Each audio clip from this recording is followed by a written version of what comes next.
बहुत दुनिया देखिली।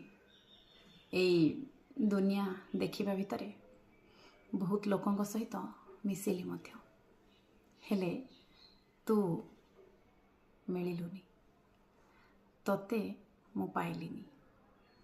कारण तू हेउछु अनन्य, तू हेउछु अमूल्य, तू हेउछु सेई धन रत्न सुना संखाली सबकिछि मोर।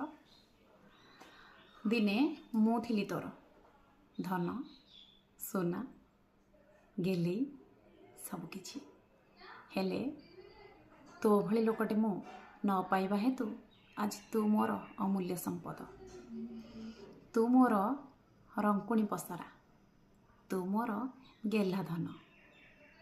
बस आपण माने निश्चय भावरे अंदाज लगे पारुथिबे से संपर्कटी किए, आपण माने कहार गेल्हा, आपण मानकु किए अति गेल्हा करे, अति गेल्हारे विभिन्न ना दे डाके।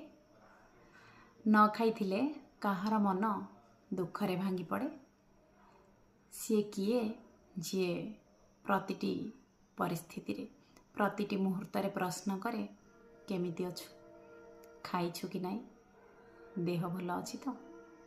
बस से संपर्कटी खूब नियारा। कहबाकू गले भगवान को आमे देखिने, किंतु ता भितरे आमे भगवान को अनुभव करिछे। जेते बेले आमे समस्या रे पड़िछे ताकू आग जना पड़ जाइछि, प्रश्न पचारिबा पूर्वरु उत्तर आसी जाइछि।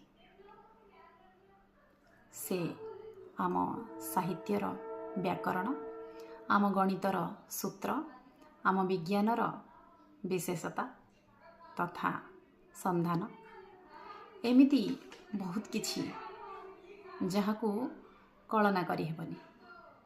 से आउ केही नुहे, से हेउछि माँ। एई सुंदर शब्दटी आज तो तार रूपरेख बदली जाइछि।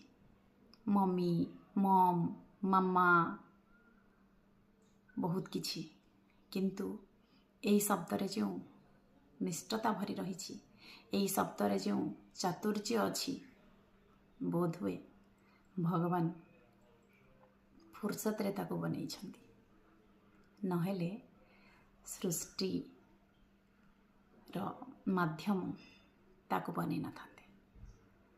खूब सहनशीला से, खूब धैर्यपरायण से माँ।